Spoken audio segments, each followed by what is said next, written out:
Asmadgurubhyo Namaha. Krishno Rakshatu no Jagatraya Guruhu. Krishnam Namasyamyaham. Krishne Namarasatravo Vinihataha. Krishnaya Tasmai Namaha. Krishnadeva Samuthitam Jagadidam. Krishnasya Dasosmyaham. Krishne Tishtati Sarvametadakhilam. He Krishna Samrakshamam. Jai Sriman Narayana. With the blessings of Sri Chinmaya Swamiji, we are continuing Bhagavad Gita Chapter 4. We completed Shloka 10 last week. We'll start from Shloka 11 this week. I'll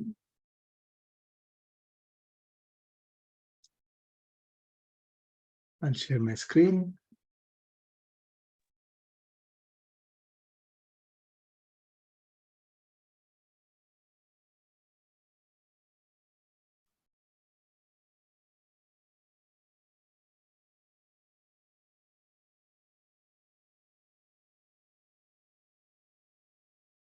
Okay.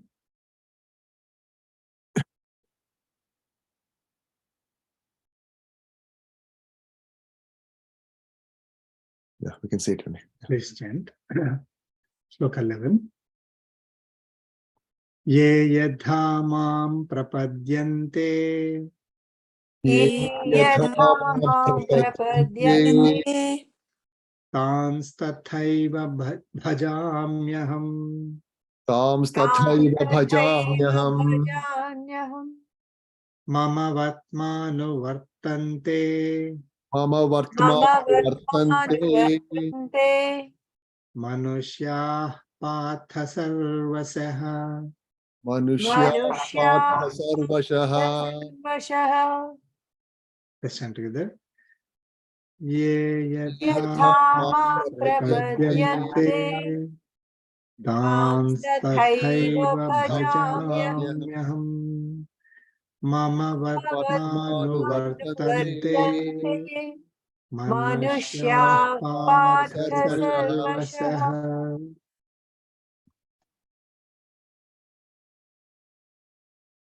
Jai Sriman Narayana. Last week we learned about Avatara Rasya Jnanam from Lord Sri Krishna. So Lord Sri Krishna is continuing. Ye yatha mam prapadyante. Those who surrender to me in whatever way. Okay. Ye, those who yatha mam prapadyante. Those who surrender to me in whatever way they wish. Right? Tan tatha eva bhajami aham. In just the same way, tatha, just the same way, I am going to bless them. I am blessing them. Okay, bhajami does not mean Lord is going to pray to us, right? Or worship us. It is blessing. Okay, so those who surrender to me, or whoever surrenders to me in whatever way, in just the same way, I am blessing them. This particular sloka is very, very important for us. It clarifies a lot of doubts that people have, right? Okay. So what does that mean? What does this statement mean? Whoever surrenders to me in whatever way, I'm blessing them in the same way.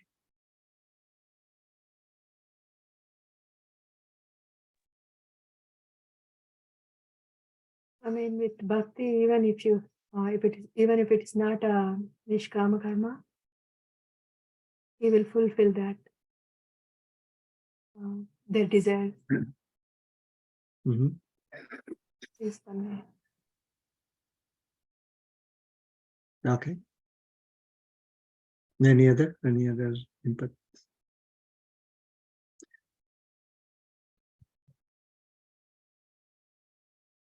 So it shows his accessibility. This is very, very important, right? So Bhagavan, Paramatma, is accessible to us always in whatever way we choose. It is not something like, he's there, after 7 seas, and then you go into something, and then, you have to pray like this, and then only he will be visible to me. Then only I can talk to me, or he's there somewhere in, some other, some other world. Then I have to do, lock myself in a room and start crying, 24 hours a day. Then only he will come down and he will talk to me. And this is very, very, very important. There are people there who are creating this kind of illusions, making Paramatma saying, oh, he's somewhere else, and then you have to do all these things. You have to, there is only one particular way of accessing Paramatma or approaching Paramatma. And then you have to know that it is so hard. It is very difficult for you.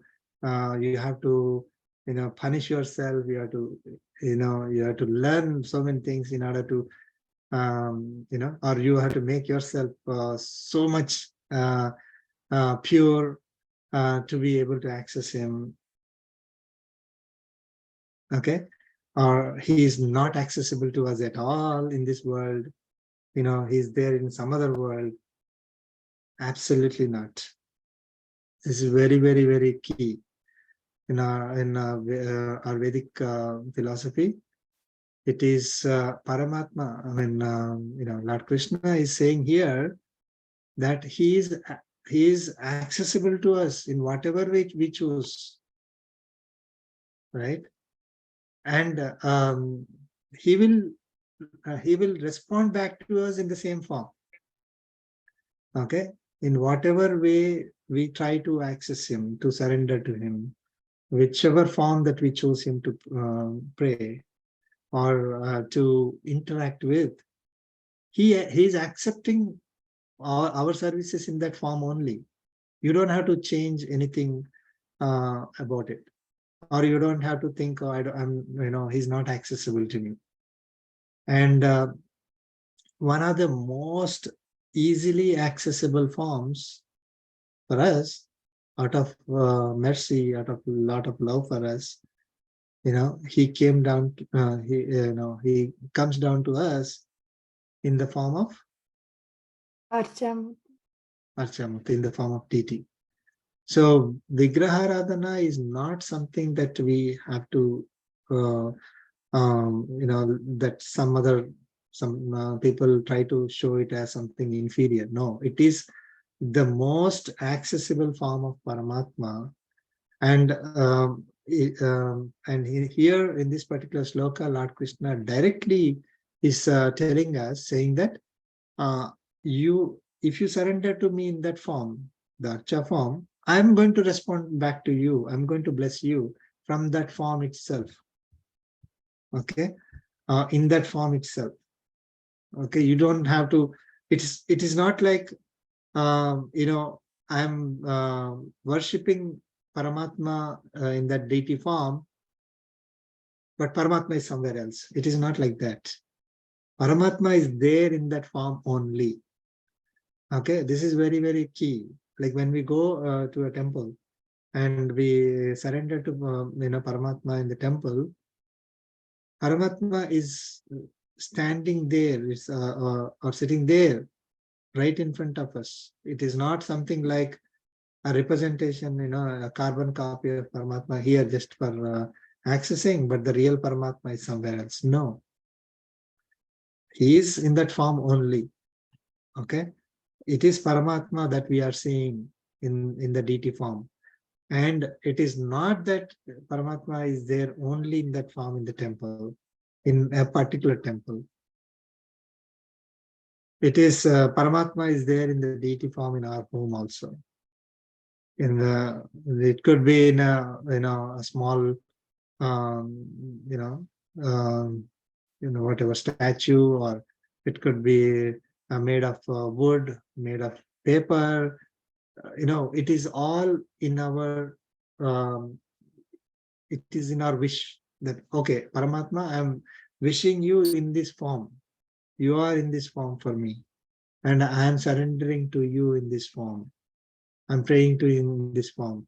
I'm doing services to you in this form. Paramatma responds back to us in that same form. Okay.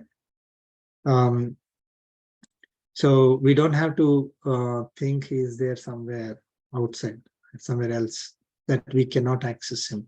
I mean, it shows his grace, his mercy towards all of us, that he makes himself available to us in the most easily accessible form. Anybody can make some form and then start praying to that form. It is not ignorance.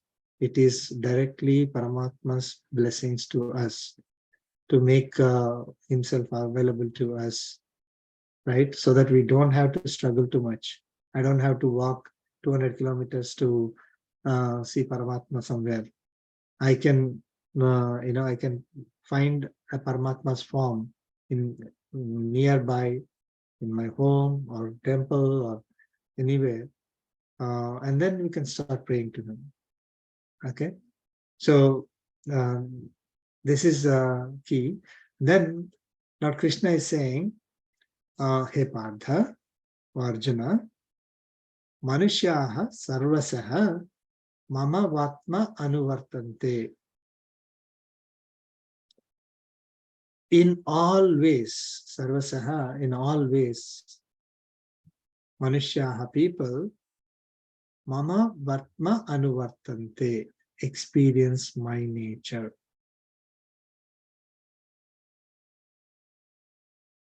Okay. So this vatma here is from bhava, nature. Mama vatma anuvartante, will experience, will live by. So so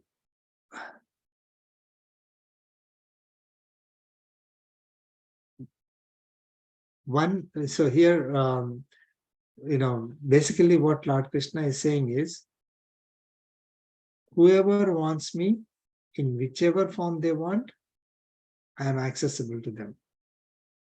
Okay. Manushas, we are a category of beings, right? Manushas are the human beings, are those who experience me at all times. Manusyaha, people experience my nature in all ways, in all, different different means or ways. They are experiencing me, right? So there's not a particular way of, there's not one way of experiencing my nature. There are, in many ways, all ways, right? Through all the ways they are experiencing me. Okay, and always, and also in all times. It's not like there is a limitation on the time, limitation on the way to access Paramatma. Okay, so people, we are worthy of being called as people when we experience him in all the ways that we have, right? So if we are not experiencing him, then we are not worthy of being called as manushas or humans. So because we don't have to change, as I said, right? We don't have to change to experience him. We don't have to change in a particular way to experience him. Is whatever way we choose to access him is accessible to us. Specifically, our acharyas have given this sloka as a Lord Krishna is directly giving us advice that I'm available to you in Acha form or the DT form. You people can access me through that, and I will accept your services and I will bless you from that form itself. Okay. Any questions on this one?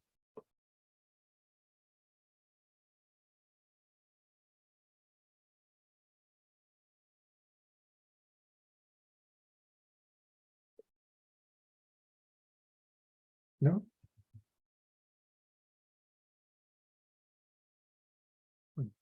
So I mean, we need to be pure in ourselves, clean kind of a thing. When we, then only, so he's not saying that, I mean, I was thinking, right? I mean, we have to be cleaner from ourselves, from our side, to pray him, for him to accept our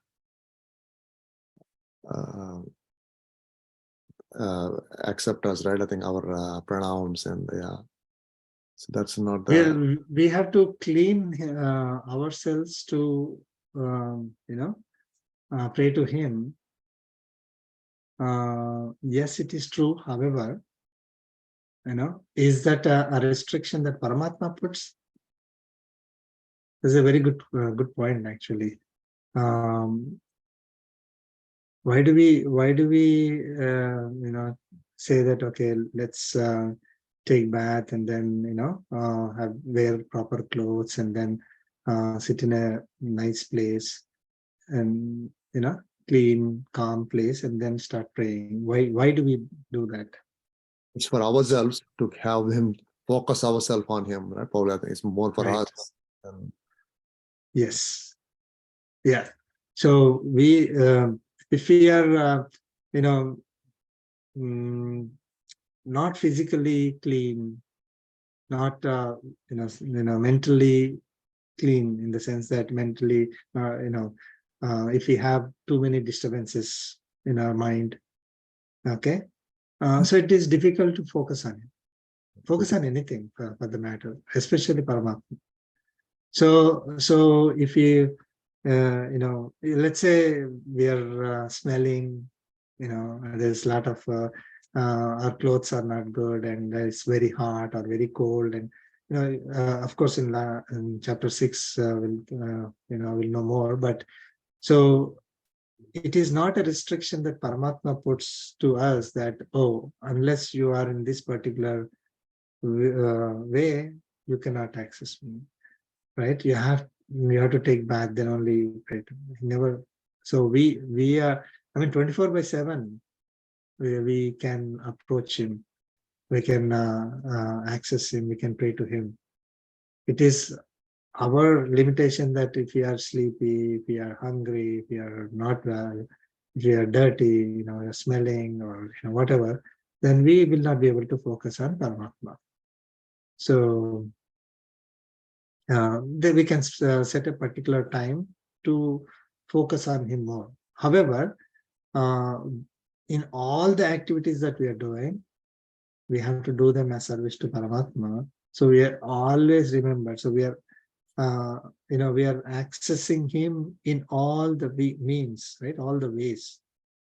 So, for example, if I'm doing if I'm doing my job, if I'm doing the job as service to Paramatma, I'm surrendering to him in that form, right? Again, we will not be able to see. Typically when we see, then only we are able to experience, right?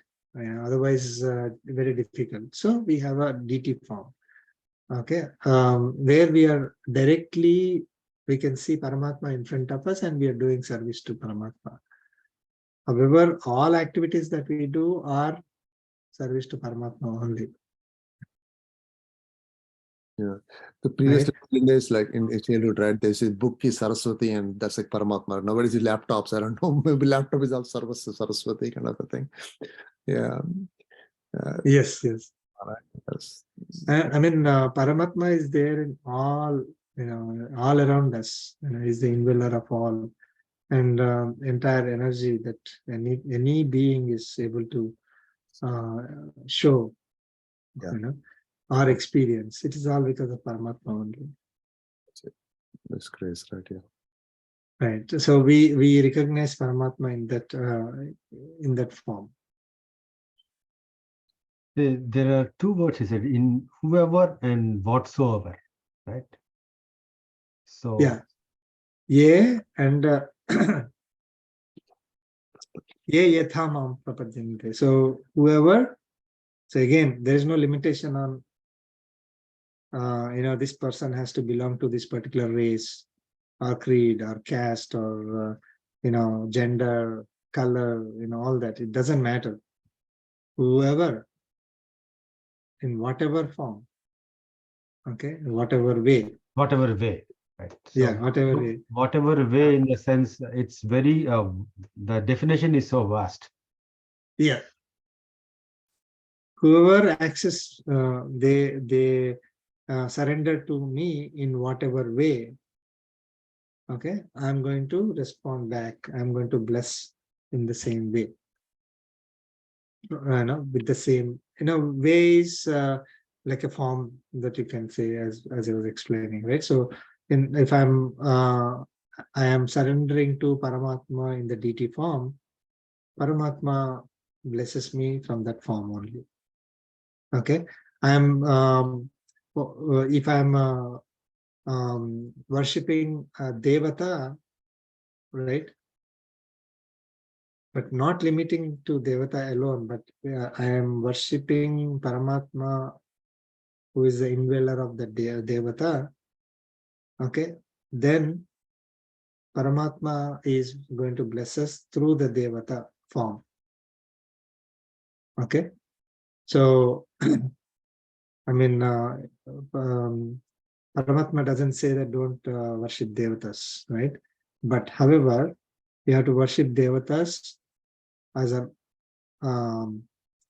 worship Devatas with the understanding or recognition that Paramatma is the indweller of the Devata, and Paramatma is the one who will bless us through the Devata. Okay, again that came last chapter. So, but if we limit ourselves to the Devata only, then we have a problem. Okay. So any form, if we limit ourselves to any form and pray to that form with expectations in return, that form is going to give for our own benefit, not recognize Paramatma, then we acquire papa, we acquire sin, right?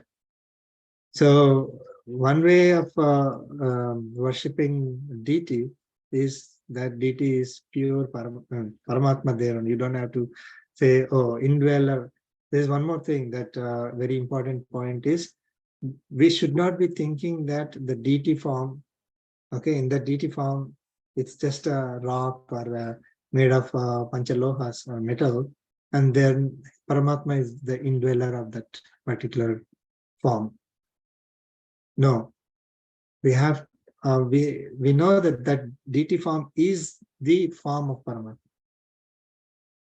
right? It is Paramatma himself, okay, standing there.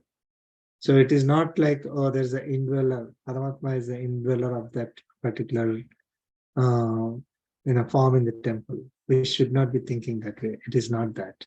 Our scriptures say it is Paramatma himself standing there.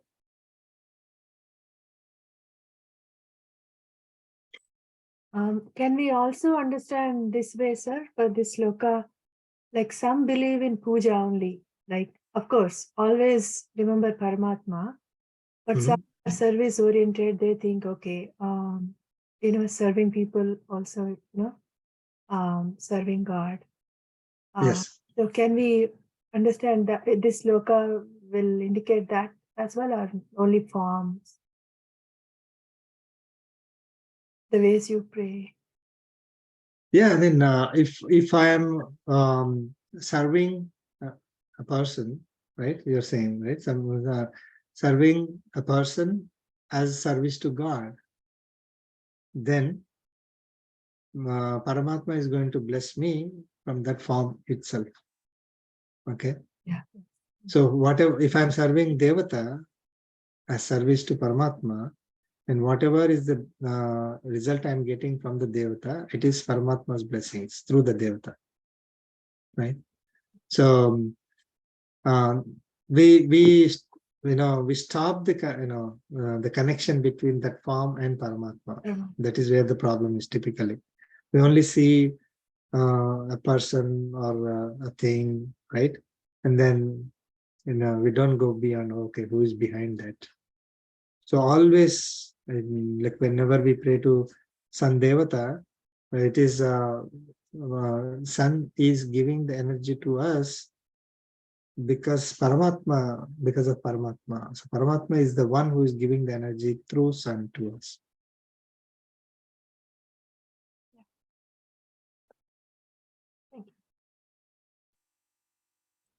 Okay. Now we'll and the sloka 12.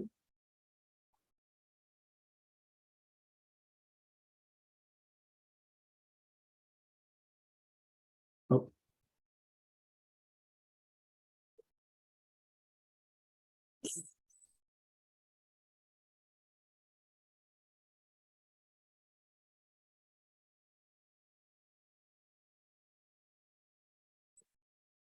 Something happened.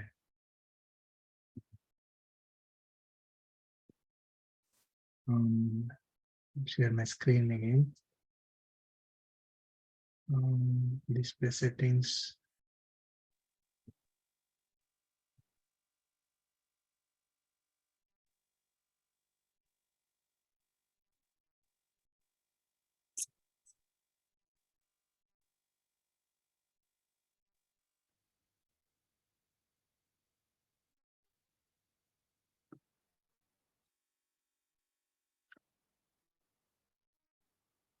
Do you see sloka 12? Yes, sir.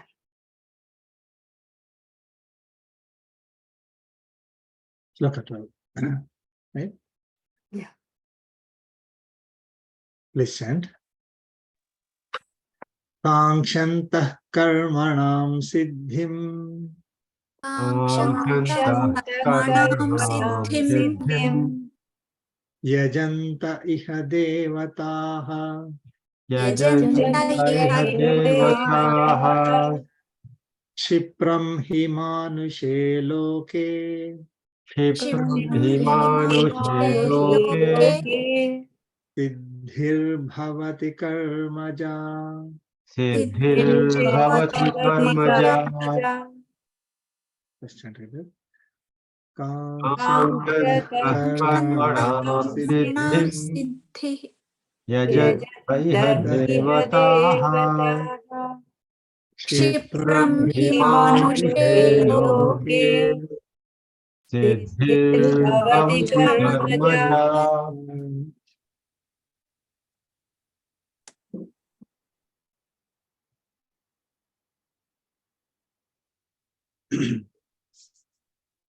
So in the previous sloka, Lord Krishna said, in whoever surrenders to me in whatever way, I'm going to bless them in the same way, right?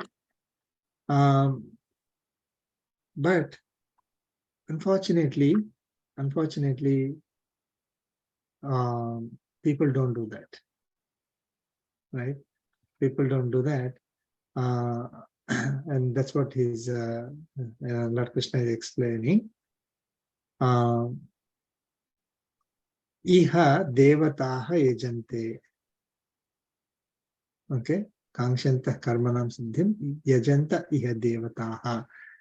That is the second line. Iha devataha yajante.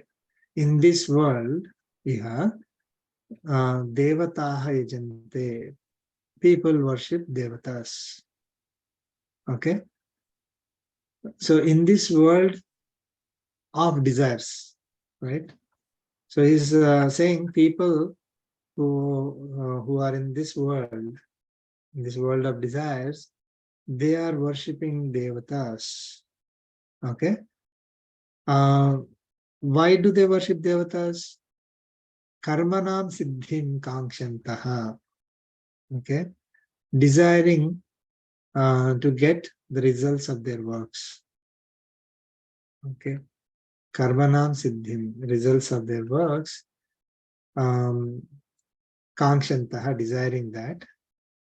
They pray to Devatas. Right.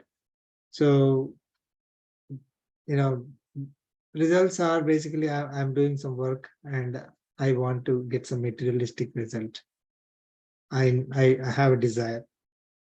In order to fulfill my desires, I have to pray to Devata. Okay, so that is what people do. People are doing. So that's what Lord Krishna is saying. So our focus is materialistic desires and fulfilling our materialistic desires. So we are approaching Devatas. We are not approaching Paramatma. Okay, who can give us much better things beyond this materialistic, possessions and materialistic things. Okay, but we do not approach Paramatma. We are approaching Devatas and praying to them for the sake of getting materialistic results. And Lord Krishna is saying, Manushe Loke, in this world of people, Karmaja Siddhi Kshipram Bhavanti or Bhavati. So Siddhi Bhavati Karmaja is there, right? Kshipram Siddhi Karmaja Bhavati. So that is Siddhi is success or results. Okay. So Karmaja Siddhi is results born of activities, results from the activities or success of those activities. What are the kind of results of those activities? Typically, we want wealth, we want children, we want food, we want clothes, we want, whatever enjoyments. And also Swarga. Some people will have, I want to get, Swarga after this life. So those are all the results of our works. Okay. So Kshipram Bhavati. Kshipram is quickly. So we are attaining, Bhavati means attaining. So in this world of people, results born of activities, are attained quickly. That's what is Lord Krishna is saying. So in order to get something quickly, we approach Devatas and we pray to them saying, oh God, we don't differentiate between God and Devata, unfortunately. So you'll say, oh God, give me the, whatever results that I want. So Devatas here, we need to be clear. Devatas are, Indra, Varuna, Vayu, Agni, or anyone who is not Paramatma, right? The divine divine beings who are not Paramatma, or celestial beings who are not Paramatma, who do not have this independence, creation, sustenance of the entire world. So that those are the divine beings. So we approach the divine beings and say, okay, give me this, and then they are offering to us, and then we are happy, right? So we want quick results, and then approach Devatas. People don't have patience to wait for the better result, to approach Paramatma and get the better results. Okay, why don't people follow Karma Yoga, right? because we want the results for ourselves, and I want to enjoy, right? And I'm satisfied with it. I'm not interested in clearing my karmic bondage so that I get permanent happiness. I'm only looking for temporary, intermediate happiness results, right? So I'm approaching a Devata, getting the results, or even when I approach Paramatma, I only want materialistic results, and then get the materialistic results, and I'm happy with it. I get it, and I'm happy with it. Okay, so this is where the problem is. Um, we are not looking for something that is permanent. Okay, so that is long term. We're only looking for this world, whatever, I'm here right now.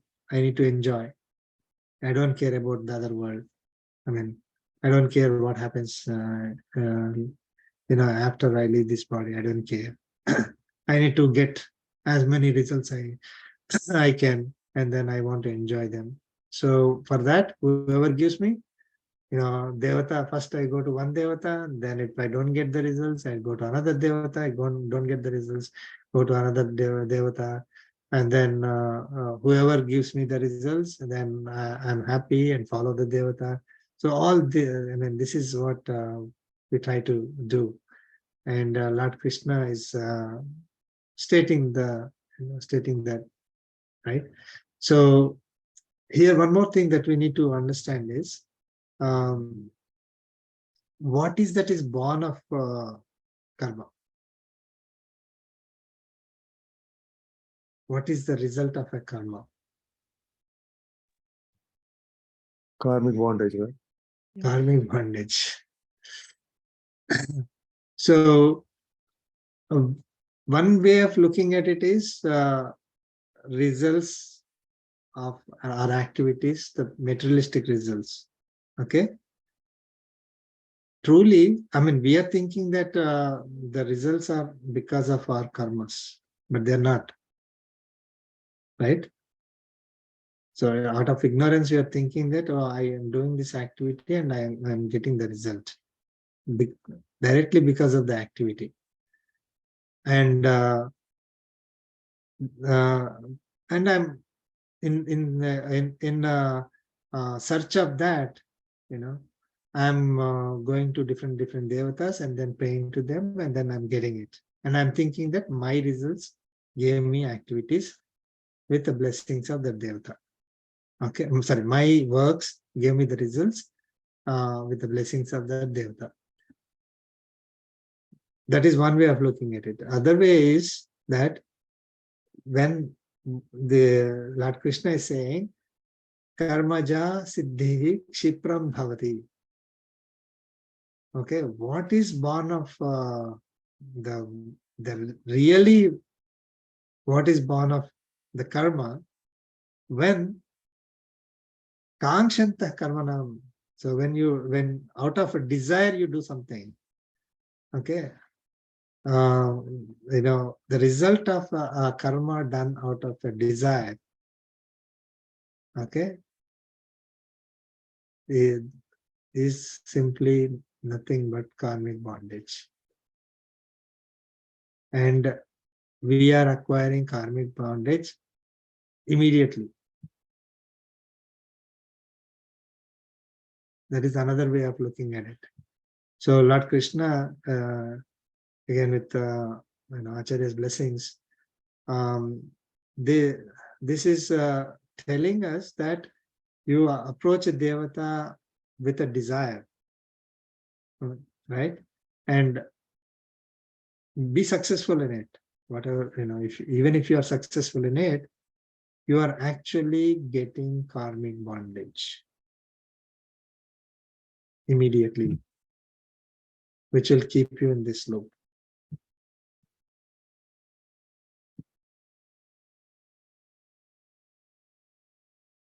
Lord Krishna is saying that it is very rare to find a person who is interested in that long-term, goal, which is moksha. We find people who are in this world of desires.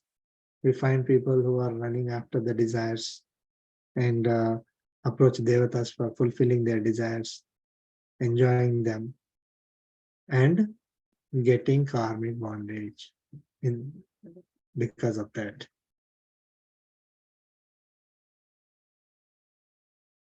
Okay. So, Professor, sorry. So the meaning of second line is, because I was thinking, right?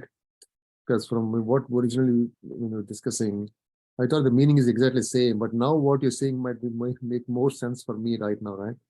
Otherwise, the first line, right? Kamchanda Karmana Siddhi Vijayante Devataha.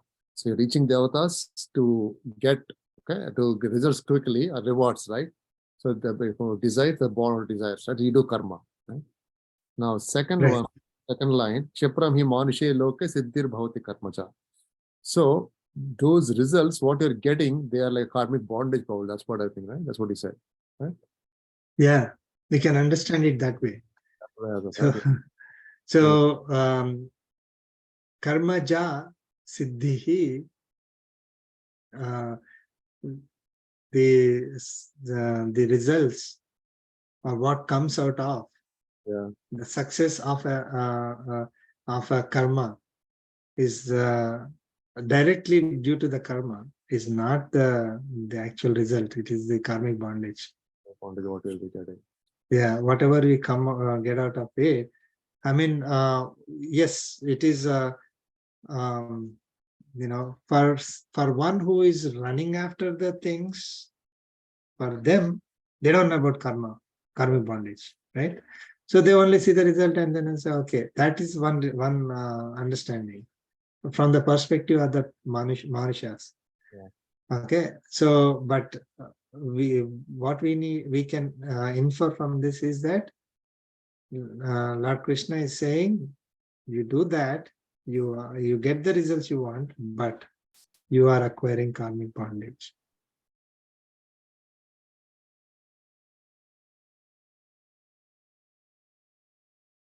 Okay. Thank you.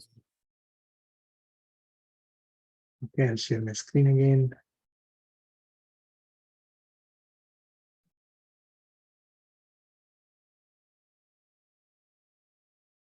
You can see Sloka 13. Yes. This is also very important sloka.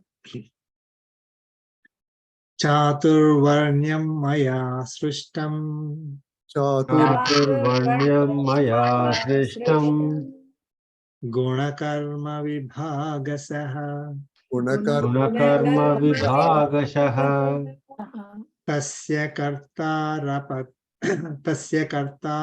apimam tasya kartaramati mam vidhyakartaram avyayam.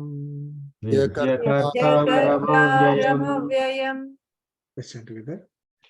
chaturvarnyam maya srishtam gunakarma vibhagashaha tasya kartaramati mam vidyakartaramavayam.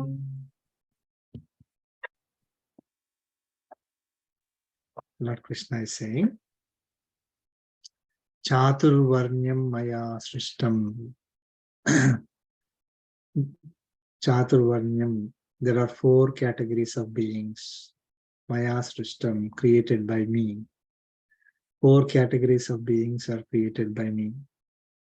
Okay, so we'll see the sloka and then we'll go to the deeper meaning.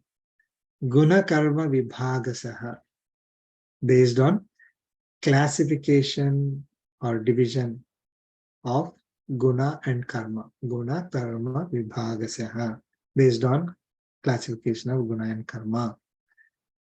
Tasya is of that, okay, is of that creation. Kartaram api, though I am the creator. See, he said Chaturvarnyam Maya Srishtam. So I am creating it. I am creating this.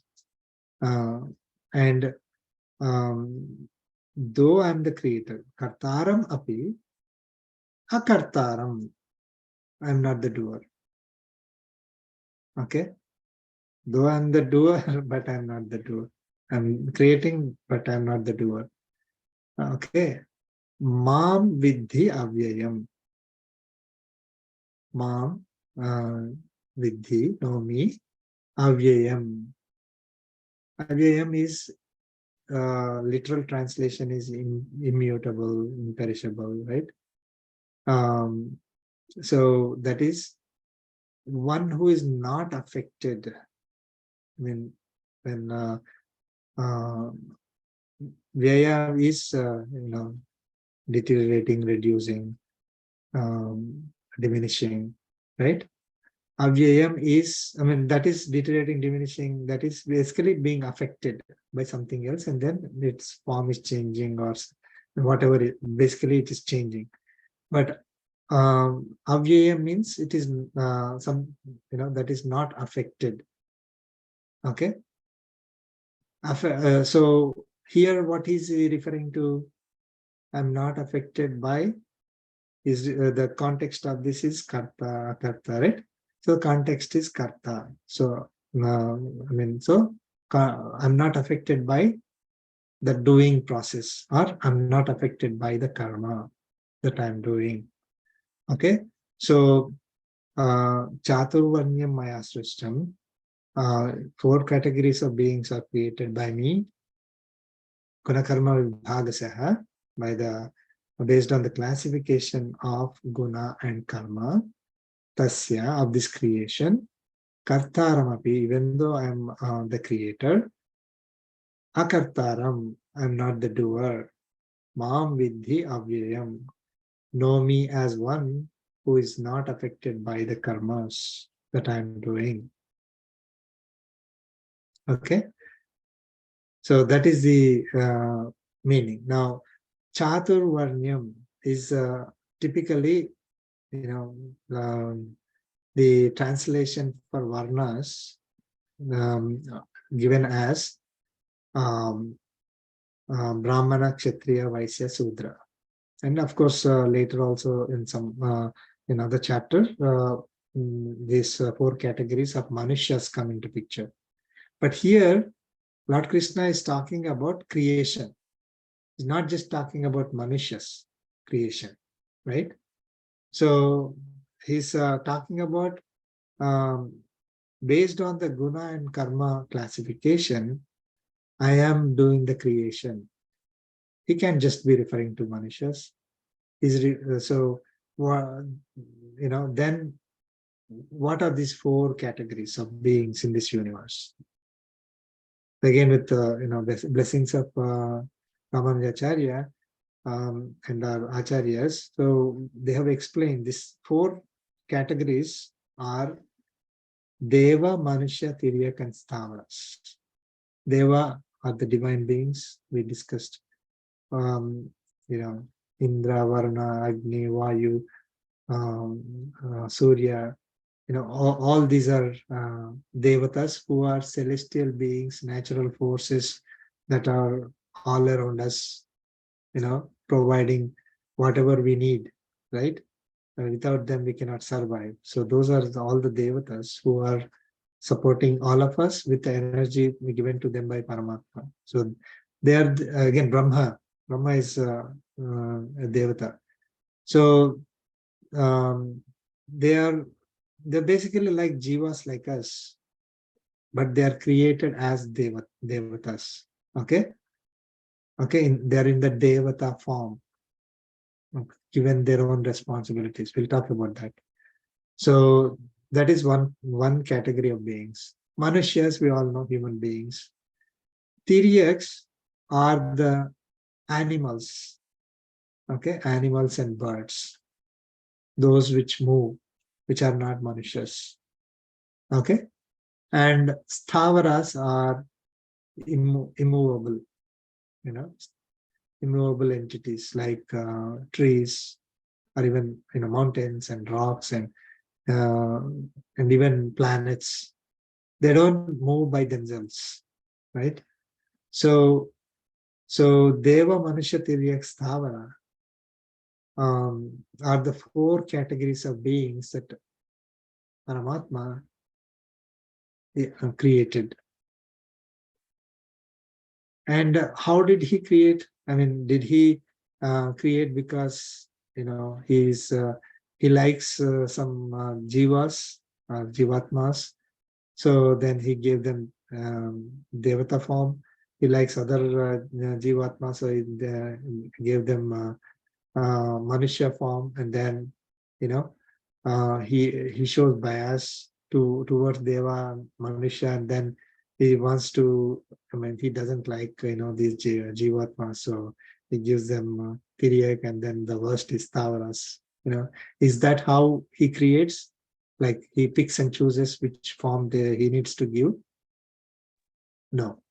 Basically, it is based on guna and karma. Okay. Can anyone say what you understood by that? Guna karma vibhagasaha.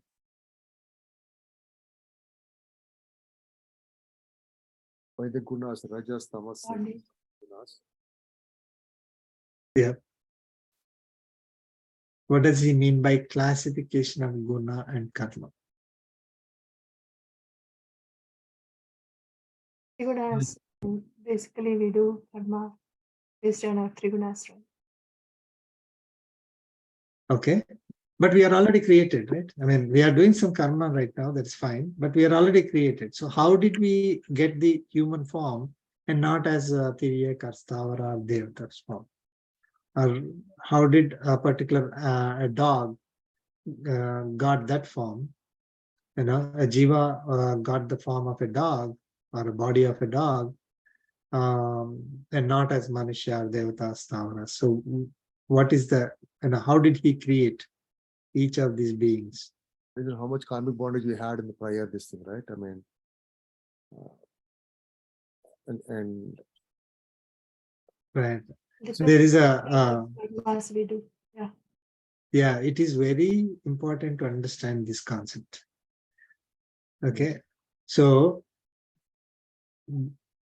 based on guna of the previous birth, the based on the guna that is dominant when we are leaving the body in our previous birth, that guna determines what varna we are going to take, whether we are going to get the devata form or human form, Tiryak form or animals, birds, or stavaras like trees or mountains. Okay. um, of course there are other Tiryaks like insects and things like that also. So based on the kind of guna that we have, okay, we will learn what kind of guna will give us what kind of birth in the future life. Lord Krishna explained that in a later chapter.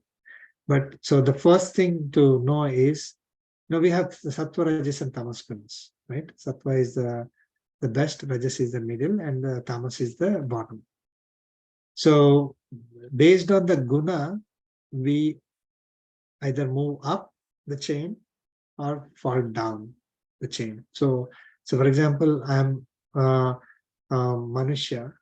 Now, if my guna is sattva, for example, at the time when I'm leaving the body, then I would get a higher state, higher type of body. Okay, could be in the same Manushya or could be could be the Devata form. If it is Rajas, then I could stay in the same category or fall down a little bit. And Tamas is completely fall down, right? Going to Tiryak or Stavara, depending on the guna that we have. I mean, again, it is not, these gunas are not like black and white, right? We have a combination of the 3. So whichever guna is dominant at the time of leaving the body is going to determine what kind of varna we are going to get Very, very important. So guna determines janma in a particular varna. Okay. Okay. Now, if the karmic bondage is 0, okay, of course, no birth.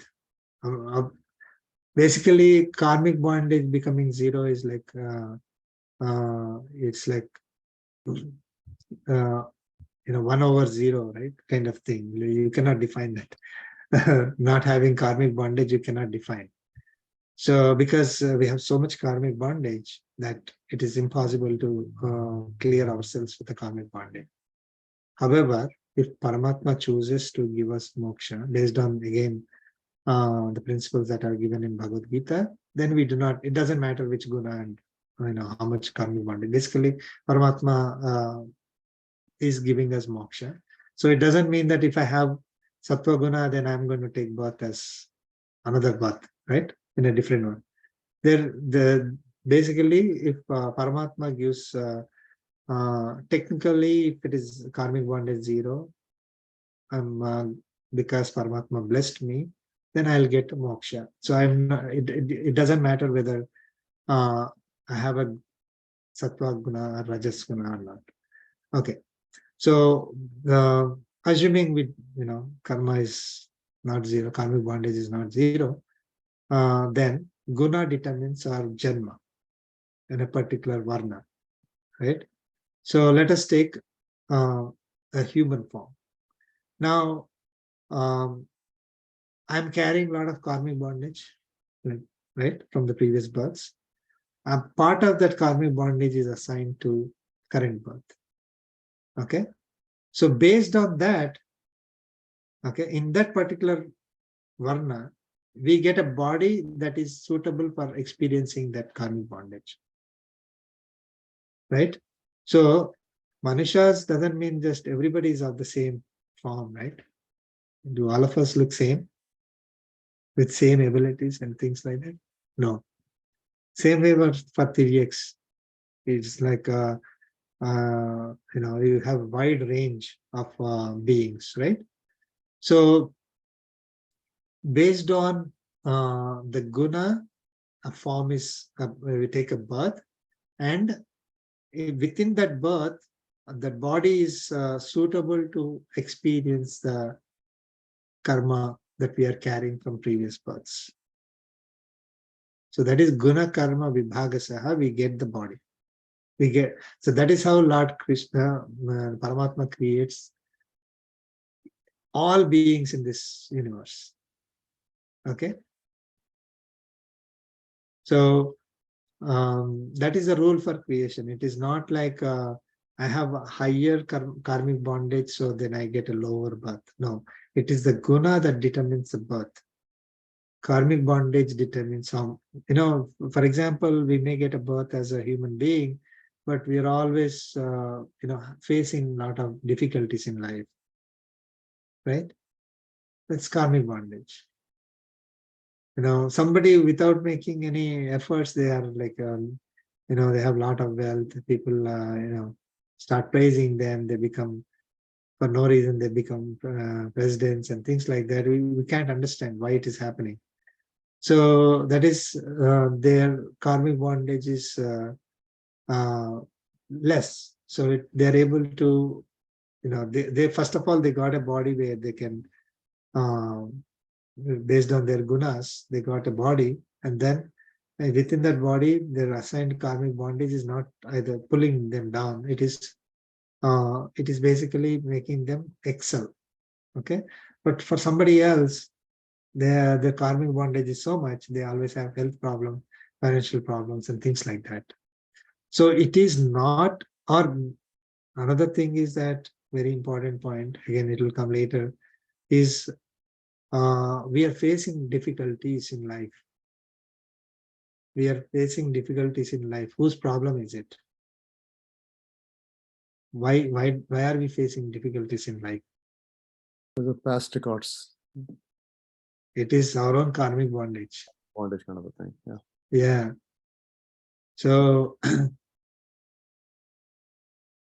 other people are not treating us well, other we have financial problems, or health problems, or this problem, that problem, all are because of our karmic bondage, nothing else. It's the it is very difficult to even can't think of this. We think somebody is criticizing, scolding us. It is that person's problem, we think, right? But it is really our karmic bondage that we are experiencing. Okay, so we have to that is, again, it will come in Bhagavad Gita later, that when we whatever experiences that we are having is due to our karmic bondage, then other people, other things become immaterial for us. So then we will not have hatred, or we will not have too much bondage with those people or things, even, right? So one way to get detached is that. So when there is guna determines our janma experiencing karma. Now, when we take birth in a particular varna, like human being, under human beings, like let us say Kshatriya, like Arjuna, he has certain responsibilities. In order to execute those responsibilities, he has been given that particular body. Okay, so that is so basically that is what is determining the creation. Why Arjuna got that, Arjuna's Atma, right? The Arjuna body is Atma, right? Wish we can give that name. A name of that Atma, let's say Arjuna Atma, is got it got Arjuna's body because of the gunas from the previous life, because it has to execute the responsibilities as a Kshatriya, that body it got. So Arjuna is born. Okay. So in this whole process, Lord Krishna, Paramatma, does not have any bias. So all these different beings, infinite number of beings which are being part of this creation, Lord Krishna, Paramatma does not have any bias to anyone. The creation is not based on bias at all, unbiased. Always mercy. Doesn't mean that okay, even if you have a lot of karmic bondage, okay, I'll give you even if your guna is tamas guna, I will give you Devata form. No. Okay. So that's why kartaram api akartaram. So even though I am the creator, I'm the doer, akartaram, I am not the doer. I am not the one who causes these differences in the bodies and their individual experiences. Okay, so he is not the doer.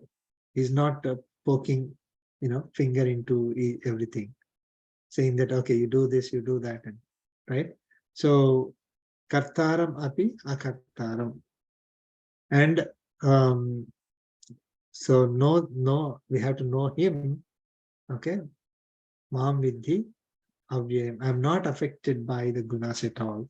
Sorry, not affected by the karma at all. That act of creation, because I'm not biased. I'm not the doer. So one way, the important concepts here is that guna determines the janma, and based on janma we get the karma. the activities that we need to do. So based on the guna, Arjuna got the Janma as Kshatriya, and as a Kshatriya, he is supposed to do particular activities. This is also referred to in 18th chapter, 41st sloka, right, sir? Right, right. Yeah. So it is, as far as Paramatma is concerned, all duties are equal. All beings are equal, all duties are equal. We have equal opportunity to reach Paramatma. Okay. So as long as we do the activities as Paramatma advised in Bhagavad Gita. So it does not matter what activity we are doing. It is not like Paramatma, oh, why did Paramatma give me this kind of body? Why Paramatma is, giving them more money than me, or why am I struggling? Why somebody is successful? These are the kind of questions that we get. It is not Paramatma. It is individual Jivatmas which have been going through this, innumerable number of births, and whatever gunas that particular Atma had in the previous birth determined the kind of birth that they're taking, and also the karmic bondage is whatever is assigned to them. Based on that, they got the body to experience those karmic bondage, and they are either flourishing or they are suffering. Sir, how do we explain somebody in a very high position, king or a president, right?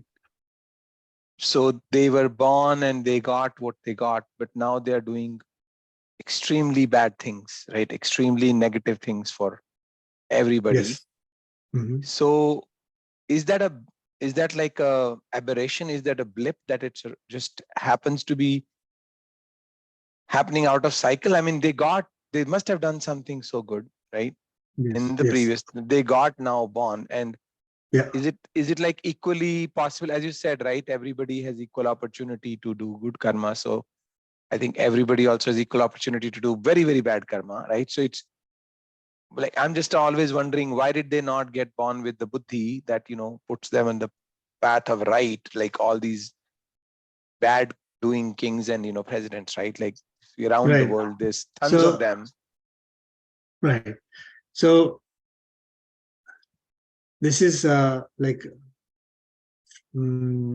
God gives us the freedom to choose whatever whatever way we want to live. Okay. One prime example is, even though Arjuna's duty is to fight, after giving the entire Bhagavad Gita, saying that, hey, you need to fight, and that is the right thing to do. You have to do karma yoga and all that. In the end, he said, okay, now you decide. You do whatever you want. Okay. So, irrespective of our birth, okay, we are given thinking ability. Okay. So with that thinking ability, we can either do, a particular action, good act or bad act, good way of doing the same action or bad way of doing the same action. All that is our choice. Okay. And based on those decisions that we make, and based on how we do those activities or don't do the activities, we are acquiring karmic bondage. Okay. And the guna that we are developing. Okay. If, Paramatma says that on the day, like when we are leaving, whatever is the guna that is more dominant is going to determine the next birth. If we know, if only we knew that, okay, this is my last day and I'm going to be sattva on that day. We don't, right? We cannot be. We have to be trained from day one. So it is our choice, irrespective of, let us say, I could be rich, I could be a president, as you're saying, right? In a very famous person with a lot of money. Okay, but the kind of decisions that I make, choices that I make, could determine where I'm going to end up. So let's take an example. Let's say president who is egoistic, always cares about himself, always looking for praise. Other people have to praise me. Whatever I do, like a little bit I do, they always have to praise me. Because I'm doing good activities to them, they have to be my servants. That is the kind of behavior. Okay. I got this money by myself, right? That is another thing. I am so great myself that I got this. Okay. You guys are all, useless people, worthless people. So I have to, you always have to worship me, almost like a god, right? And I'm going to enjoy this entire thing. This is for my own enjoyment because I'm so great. These are all Rajasic and Tamasic, right? So unfortunately, that person may be a very successful president in this particular life. Successful in the sense materialistic terms, but is going to get next Yeah. million births, you cannot even imagine how much. So, sir, So I shouldn't think like this, but I do think like this, that one person who can Mhm. cause so much negativity, right? It could be kings and presidents we know or in the past, right? So God gave them, like they came here and they created so much havoc and so much negativity, right? I mean, in the entire world, right? The world becomes against each other. I mean, at that point, again, I should not say it, but I don't care about that one person's next million births. But sometimes I feel like, why doesn't God make a decision on that? Stop the negativity, because it's impacting. Again, we can say like we are impacted maybe because of our own past karmas. Maybe it's a cycle. I shouldn't be impacted, but I do get so impacted by that person. So why it doesn't sound fair? yeah, so yes, God takes avatar. God comes down, comes when I say comes down, right? He out of his own free will. It's not like God is somewhere and then come down. So out of his own free will, he takes a form where he can take the corrective actions. Like for example, like Sri Rama or Krishna, it need not be even a human form, right? It could be in a form that we do not know, right? Could be Corona. I mean, I'm just kidding, right? But any form which is going to make things right. When somebody is doing really, really bad, you want to get that person out of that position, right? So if other people doing, that person is doing so much adharma, that entire society is getting corrupted, as you're saying, right? Everybody is getting affected. Nobody has any answer for that person, like Ravanasura, Yeah. Hiranyakashipu. So I mean, I don't want to give names from modern, but so anyone who is creating so much havoc, okay, there is a appropriate time when Paramatma is going to take action. Like for example, every one of us are not perfect, right? We all, are we doing karma yoga, jnana yoga, bhakti yoga, all these things? So is Paramatma going to come and correct us? It is not. We are born with certain limitations, right? We are born with certain abilities where Paramatma says, okay, you use the body properly in order to move up, right? But it is a double-edged sword, right? So you can use the same intelligence to do the bad things. Now, again, if Paramatma comes down and,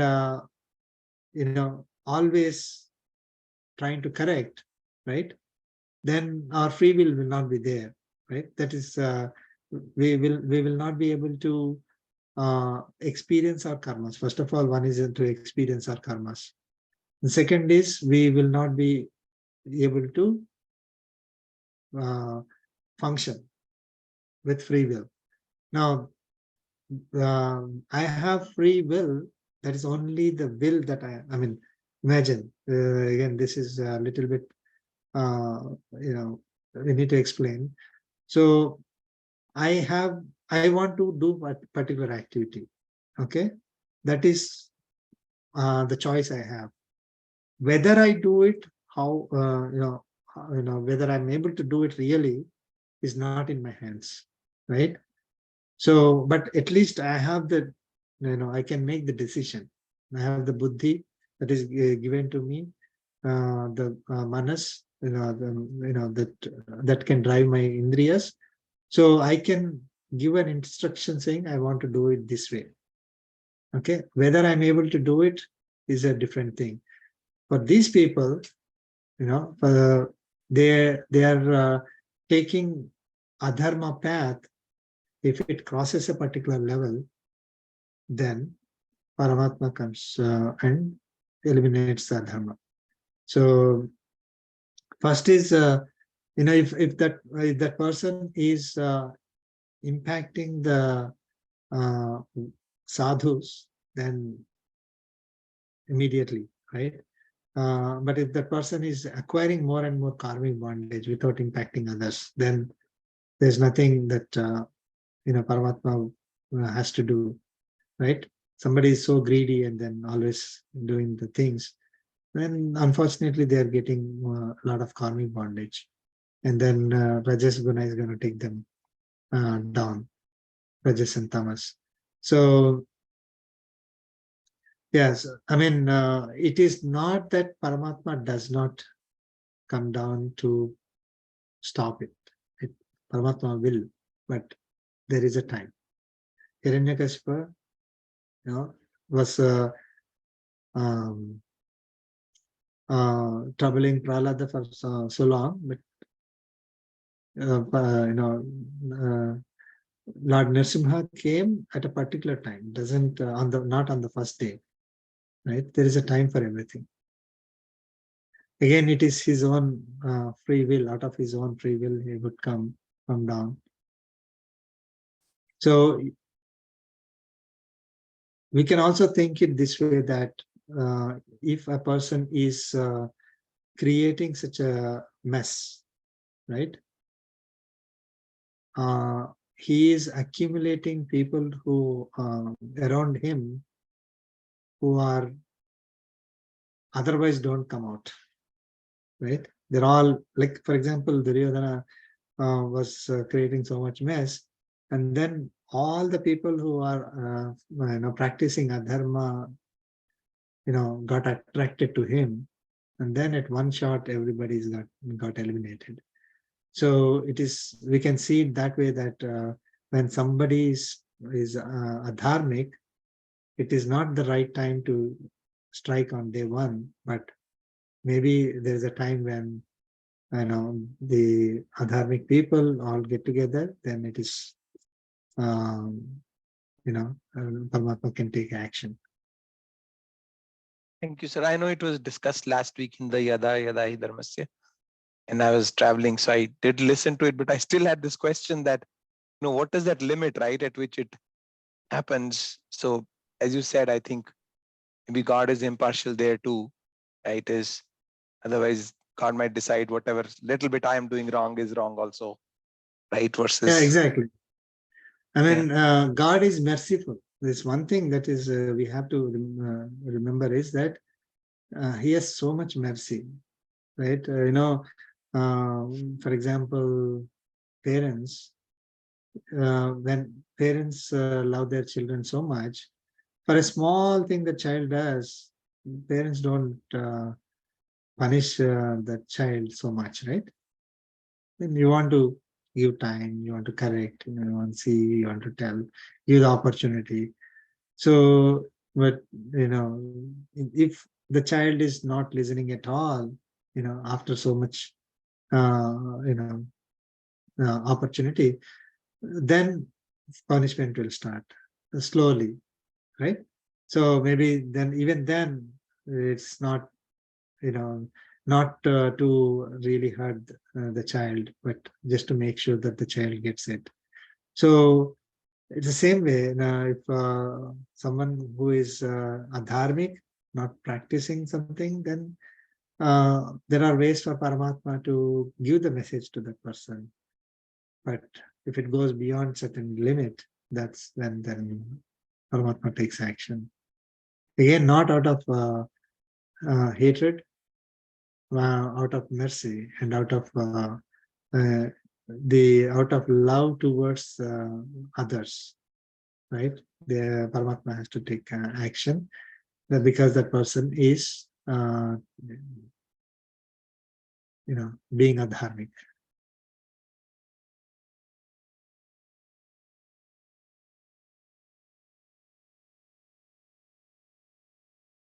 Okay.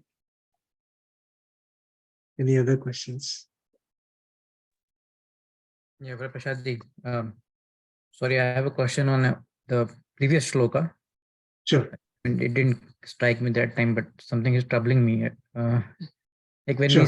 we kankshanta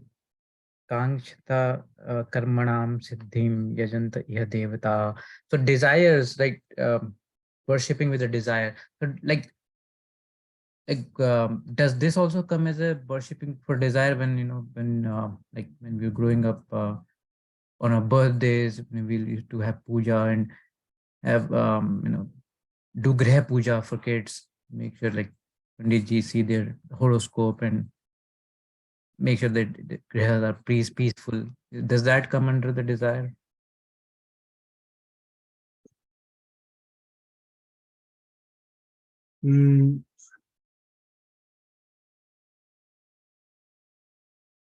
That's a good question. So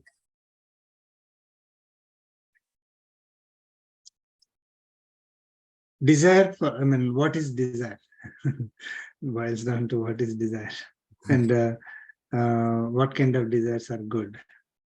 Yeah, Okay. maybe it's not a material, it's like not looking for money or fame, but still it's kind of, you have something in mind when you're arranging that puja, right? Yeah. So we want to have good health. Okay. Now, is it a desire or not a desire? Or kids, we want to have kids with good health. Okay. Now, is it a desire or not desire? How do you determine? I would say it shouldn't be a desire, it's something we definitely have. Otherwise, how will they, will they learn things? And they, of course, they need to have a good health. Yeah. So it is important for us to have good health to do our duties, right? See, we have to see it that way.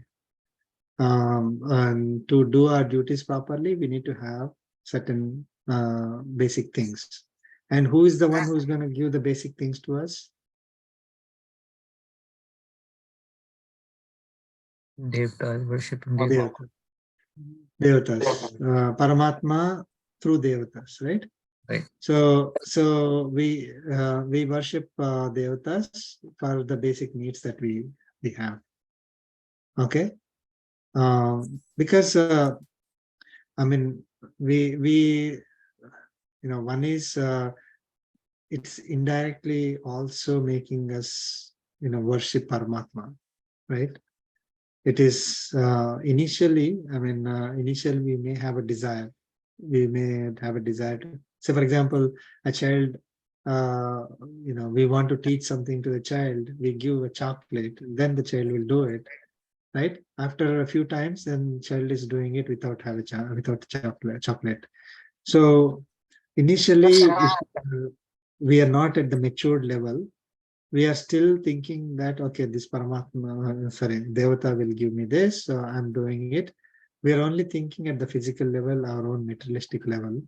But when we are on the path towards, in that path, there will be a stage where we would be getting a higher level of knowledge, saying that, hey, uh, these desires are for my body, but I need to have something, I need to desire for something beyond my body, right? I need to desire for liberation.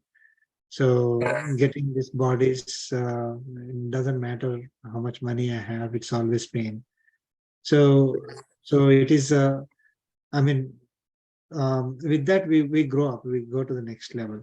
So if we are doing a worship for our health, our basic needs, not a problem. It's not like you don't have to consider that as a desire. You cannot function unless you have that, right? So a lot of people, sorry, go ahead. Yeah, just saying, okay. Right, so it is fine to have those, I mean, wishes. I won't call them as desires. Typically, we say desire is I want to have this big house, this much bank balance, and I want to enjoy all that materialistic positions. Desire to be always happy. Desire to, I mean, to desire to be always happy from a materialistic point of view. I'm saying, we are desire to be always happy should be there, but not from with the materialistic things. So if I'm looking at materialistic experiences and possessions, that is desires. If I want to do my duties properly and I need to fulfill, I need to have a body to do the duties. I need to have it in a proper order, health, whatever wealth is needed, so that I can function properly. That is absolutely fine. Actually, it is our responsibility as well. Right. So no problem in praying to Paramatma, praying to Devatas in order to get good health. Got it. Thank you. Good question.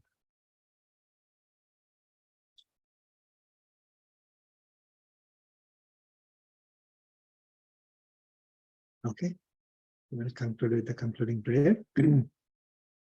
Kayena vacha Kaina vacha mansendriyeva buddhyatmana va bhagate svabhavat karomi yajjat sakalam parasmai narayana samarpayami.